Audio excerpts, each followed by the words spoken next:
देखिए, तो आज बताएंगे एटॉमिक स्पेक्ट्रा कि एटॉमिक स्पेक्ट्रा देखिए क्या चीज होता है। हाँ, एटॉमिक स्पेक्ट्रा, चलो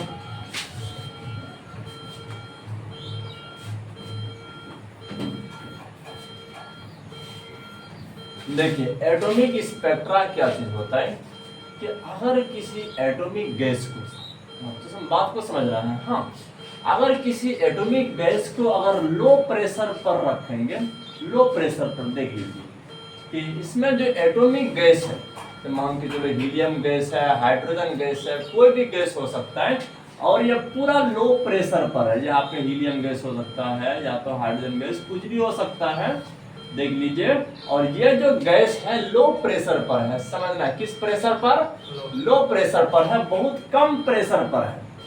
देखिए ये लो प्रेशर पर है, ये लो प्रेशर पर है। हाँ, अब आपको समझ रहा है कि अगर इस गैस को हीट किया जाए, एक्साइट किया जाए, क्या किया जाए, एक्साइट मतलब एनर्जी दिया जाए, क्या दिया जाए कि एनर्जी दिया जाए। समझना है बात को। अगर इसको हम एक्साइट करेंगे, एक्साइट करने के बाद जानते हो ये स्क्रीन पर एक प्रकार का स्पेक्ट्रम बनाते हैं। स्क्रीन पर क्या करते हैं, देख लीजिए, एक प्रकार का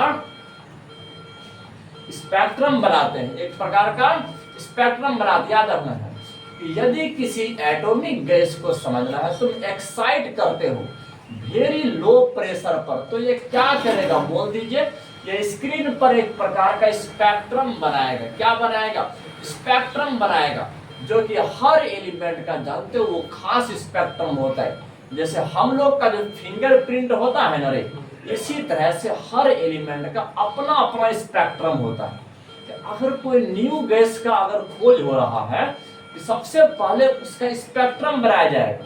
अगर उसका स्पेक्ट्रम किसी एलिमेंट से अगर मिल जाता है तो समझ लीजिए उस एलिमेंट का खोज हो चुका है। हाँ, बिल्कुल याद रखना है। अगर उस एलिमेंट का स्पेक्ट्रम अगर किसी से नहीं मिलता है तो अगर हाँ मैं 10 मिनट और बाद जाओ, देखिए, तो अगर उसका स्पेक्ट्रम किसी से भी नहीं मिलता है तो समझ लीजिए कि एक न्यू गैस का डिस्कवरी हुआ है। हाँ, तो इस तरह से स्पेक्ट्रम हर एलिमेंट का क्या होता है, अपना अपना होता है। तो समझना, इसी को कहते हैं एमिशन स्पेक्ट्रम। इसको क्या कहते हैं, देख लीजिए, इसे कहते हैं एमिशन स्पेक्ट्रम। इसे क्या कहते हैं, एमिशन स्पेक्ट्रम, बिल्कुल याद रखना है। हाँ, देख लीजिए, अब यह समझना है कि एमिशन स्पेक्ट्रम का कभी कभार एग्जाम में डेफिनेशन आ जाता है, कि कभी कभार एग्जाम में डेफिनेशन आता है कि एमिशन स्पेक्ट्रम से आप क्या समझते हैं। तो कैसे लिखोगे, देख लीजिए कि एमिशन स्पेक्ट्रम के बारे में अगर डेफिनेशन आ जाएगा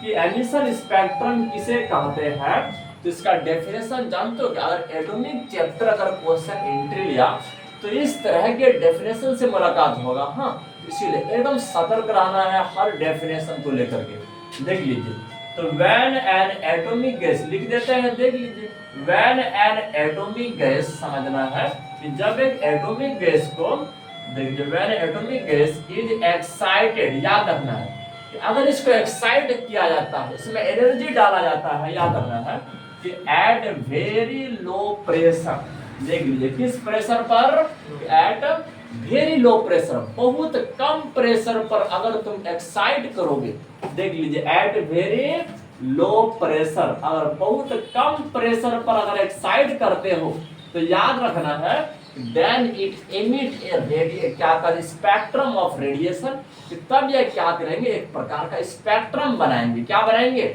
स्पेक्ट्रम बनाएंगे। उसी स्पेक्ट्रम को क्या कहते हैं, एमिशन स्पेक्ट्रम कहते हैं। हाँ, बिल्कुल याद रखना है, देख लीजिए, एंड देन इट एमिट, देख लीजिए, then it emits a spectrum, देख लीजिए, स्पेक्ट्रम ऑफ रेडिएशन। तब समझना है कि अब जैसे इसको हीट करोगे तो अब इससे जो रेडिएशन निकलेगा वो एक प्रकार का स्पेक्ट्रम बनाएगा, जिसे क्या बोलेंगे, एमिशन स्पेक्ट्रम कहते हैं। हाँ, याद रखना है, देख लीजिए, then it emits a spectrum of radiation, spectrum of radiation, spectrum of radiation, याद रखना है is called emission spectrum, is called emission spectrum। इसी को कहते हैं emission spectrum कहते हैं। इसी को क्या कहते हैं? emission spectrum कहते हैं। कि याद करो कि ये absorption spectrum, emission spectrum 11th class के केमिस्ट्री में बात हुआ था, है कि नहीं? वहां भी बिल्कुल इसी तरह के से हम बता रहे थे कि यदि किसी भी एटॉमिक गैस को तो बहुत लो प्रेशर पर एक्साइट करते हो, कितना प्रेशर पर? बहुत लो प्रेशर पर अगर एक्साइट करते हो तो वो स्क्रीन पर एक प्रकार का स्पेक्ट्रम बनाते हैं। क्या बनाते हैं? स्पेक्ट्रम बनाते हैं, जिसे क्या बोलेंगे? Emission spectrum. जिसे क्या कहते हैं? एमिशन स्पेक्ट्रम कहते हैं। तो ये सब बात को याद रखना है। देख लीजिए और बोलोगे सर एक और याद आ रहा है, आप एब्जॉर्प्शन स्पेक्ट्रम भी बताया करते थे कि एब्जॉर्प्शन स्पेक्ट्रम कभी सोचे हो कि एब्जॉर्प्शन स्पेक्ट्रम क्या होता है? याद रख दो। हाँ देख लीजिए एब्जॉर्प्शन स्पेक्ट्रम, देख लीजिए कि एब्जॉर्प्शन स्पेक्ट्रम क्या चीज होता है? एब्जॉर्प्शन स्पेक्ट्रम क्या चीज होता है? देखिए यदि मान के चलो कि अगर इसमें तो समझना है कोई एटॉमिक गैस रहे, समझना बात को, अगर कोई एटॉमिक गैस रहे क्या रहे? हाँ देख लीजिए इसके अंदर में हाइड्रोजन गैस भरा हुआ है। देख लीजिए ये एकदम से एटॉमिक गैस, देख लीजिए ये एक गैस भरा हुआ है। हाँ कि अगर इसके पीछे में स्क्रीन है जहां पर स्पेक्ट्रम बनाना है। हाँ देख लीजिए कि अब इसमें क्या करना है, तुम लोग इसको एक्साइट नहीं करना है, इसको हीट नहीं करना है, सिर्फ व्हाइट लाइट को पास करना है। किसको पास करना है? व्हाइट लाइट को। होता है ना कि सनलाइट को व्हाइट लाइट कहते हैं, है कि नहीं?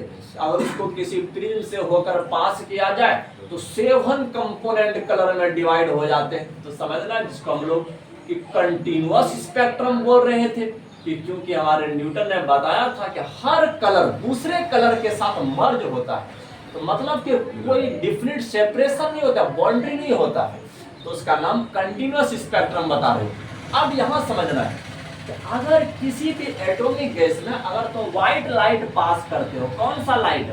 व्हाइट लाइट अगर तुम पास करते हो, व्हाइट लाइट अगर तुम पास करते हो, समझना बात, तो यहाँ इस साइड में स्क्रीन पर जानते हो कुछ इस प्रकार का काला काला लाइन मिल जाता है, काला काला लाइन मिल जाता है। देख लीजिए अब ये काला काला लाइन मिल जाता है, ब्लैक कलर का लाइनिंग एपियर हो जाता है। तो ब्लैक कलर का लाइनिंग क्या किस चीज को इंडिकेट करता है जानते हो?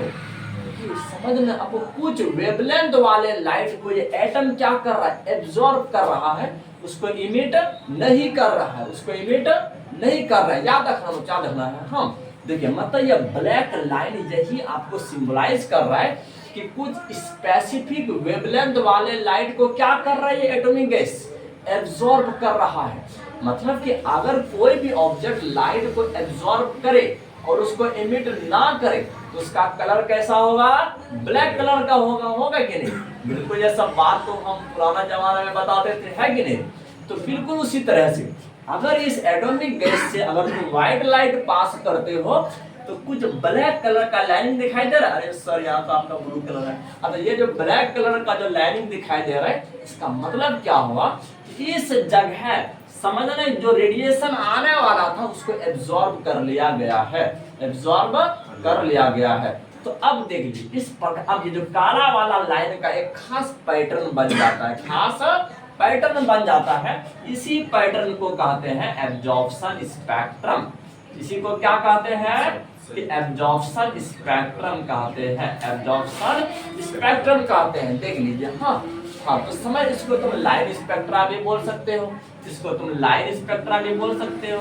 देख लीजिए इसको तुम लाइन स्पेक्ट्रा भी बोल सकते हो। और ये जो लाइनिंग होता है हर एलिमेंट के लिए स्पेसिफिक होता है, हर एलिमेंट के लिए स्पेसिफिक होता है, खास होता है। जैसे आज देख लीजिए हम इंसानों के बीच सबका फिंगरप्रिंट डिफरेंट होता है कि नहीं? तो समझना इंसान को पहचानने के लिए फिंगरप्रिंट का यूज करते हैं, बिल्कुल याद रखना। और ये लाइन स्पेक्ट्रा जो देख रहे हो और ये एब्जॉर्प्शन स्पेक्ट्रा जो देख रहे हो कि अब ये स्पेक्ट्रम एलिमेंट का फिंगरप्रिंट है। क्या है? फिंगरप्रिंट है एलिमेंट का, बिल्कुल याद रखना, लिख देते हैं। देख लीजिए इसको तुम ये भी बोल सकते हो fingerprint of element, fingerprint of element याद रखना है, देख लीजिए तो समझना है, थोड़ा सा इसको साथ में लिखा जाता है। देखिए फिंगरप्रिंट ऑफ एलिमेंट, ये एलिमेंट का फिंगरप्रिंट है जो कि हर एलिमेंट का क्या होता है, स्पेसिफिक होता है, खास होता है, किसी दो का मिल नहीं सकता है। अगर मिल गया तो समझना वो डिफरेंट एलिमेंट नहीं है, वो सेम एलिमेंट ही है। अगर मान के चलो कोई न्यू एलिमेंट का डिस्कवरी हो, जैसे ही उससे एमिशन लाइन स्पेक्ट्रम उत्पन्न किया या तो फिर एब्जॉर्प्शन स्पेक्ट्रम निकाला, हाँ, तो अब देख रहा है कि उसका स्पेक्ट्रम कि किसी और एलिमेंट के स्पेक्ट्रम से मैच कर रहा है। हाँ, इसका मतलब उसका बाहर का कलर सिर्फ बदल गया होगा, एलिमेंट वही होगा। हाँ, इससे आप न्यू डिस्कवरी नहीं किए। हाँ बिल्कुल, ये फिंगरप्रिंट ये चेंज होना चाहिए। अगर न्यू स्पेक्ट्रम मिल जाता है तो तब उसका नाम खास दिया जाता है, स्पेसिफिक नाम दिया जाता है, उसके बारे में स्टडी क्या है, इसमें कितना प्रोटॉन है, कितना इलेक्ट्रॉन है कि नहीं। तो सब इस प्रकार का पैटर्न याद रखना है, प्राप्त करते हैं।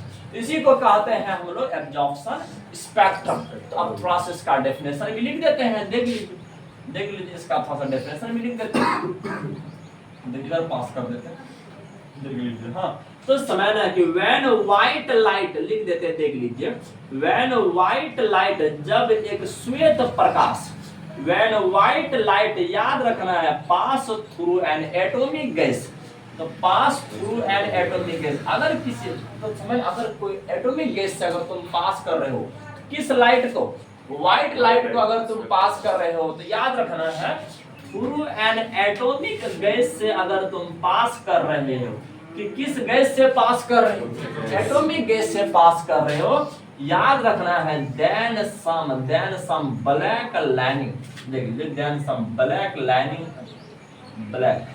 Then some black lining appear, याद रखना बच्चों, देख लीजिए तो black lining appear in the spectrum, तो समझना है इन द स्पेक्ट्रम, देख लीजिए तब क्या होगा, स्पेक्ट्रम में कुछ ब्लैक लाइनिंग एपियर होता है, ब्लैक लाइन, काला वाला लाइनिंग प्रकट होता है। हाँ बिल्कुल याद रखना है, देख लीजिए कि इट इंडिकेट्स दैट, ये किसको इंडिकेट करते हैं, कि इट इंडिकेट्स दैट, समझना है, देख लीजिए light of specific wavelength, light of specific wavelength, एक खास वेवलेंथ वाला जो लाइट है उसे एब्जॉर्ब किया गया है, क्या किया गया है, एब्जॉर्ब किया गया है, इसी को कहते हैं एब्जॉर्प्शन स्पेक्ट्रम कहते हैं, याद रखना है। देख लीजिए यहाँ पर समझना, it indicates that light of specific wavelength, specific wavelength याद रखना है, वेवलेंथ एब्जॉर्ब किया गया है, एब्जॉर्ब किया गया, याद रखना है। इट इज कॉल्ड, देख लीजिए इसी को कहते हैं, थोड़ा सा नीचे हो गया, तो it is called absorption spectrum, इसी को क्या कहते हैं, एब्जॉर्प्शन स्पेक्ट्रम कहते हैं। देखिए एब्जॉर्प्शन स्पेक्ट्रम कहते हैं, बिल्कुल ये सब कहानी को याद रखना बच्चों। अब तुम लोग को एक खास वाला बात बताते हैं कि अब ये जो एमिशन स्पेक्ट्रम का और एब्जॉर्प्शन स्पेक्ट्रम का स्टडी करना जानते हो, क्या स्पेक्ट्रोस्कोपी कहलाता है, क्या कहलाता है, स्पेक्ट्रोस्कोपी कहलाता है, याद रखना। देख लीजिए अब स्पेक्ट्रोस्कोपी थोड़ा सा इस जगह लिख दो बॉक्स के अंदर में, अरे देखो हमारा भी कलर चेंज हो रहा है बच्चों है जादू है। देखिए स्पेक्ट्रोस्कोपी समझ रहे हैं क्या होता है, स्पेक्ट्रोस्कोपी अगर कोई पूछ दे कि स्पेक्ट्रोस्कोपी क्या चीज होता है, उसको बोल देना बच्चों सिंपल भाषा में, जानते हो कि एमिशन स्पेक्ट्रम और एब्जॉर्प्शन स्पेक्ट्रम का स्टडी करना क्या कहलाता है, स्पेक्ट्रोस्कोपी कहलाता है। हाँ बिल्कुल याद रखना। देख लीजिए study of emission and absorption spectrum, emission and absorption spectrum का स्टडी करना, याद रखना है, एब्जॉर्प्शन स्पेक्ट्रम का स्टडी करना क्या कहलाता है, स्पेक्ट्रोस्कोपी कहलाता है, इज कॉल्ड स्पेक्ट्रोस्कोपी। देख लीजिए हाँ, तो ये सब बात को याद रखना है, स्पेक्ट्रोस्कोपी कहलाता है। तो ये सब एकदम बॉक्स में पैक कर दे ताकि खास रूप से याद रखना है। हाँ तो खास मेहमान है, तो इसमें देखिए कि है कुछ नहीं, ये एकदम 11th क्लास के बेस्ट पर है, और क्योंकि वहां पर हम एटॉमिक चैप्टर में बहुत सारे स्पेक्ट्रम इस प्रकार का एब्जॉर्प्शन स्पेक्ट्रम से भी मुलाकात किए थे और इस तरह के एटॉमिक स्पेक्ट्रा से भी मुलाकात किए थे। जिस एमिशन स्पेक्ट्रम भी आया था, सब आया था। हाँ, कि चलो देख लीजिए अगला कहानी।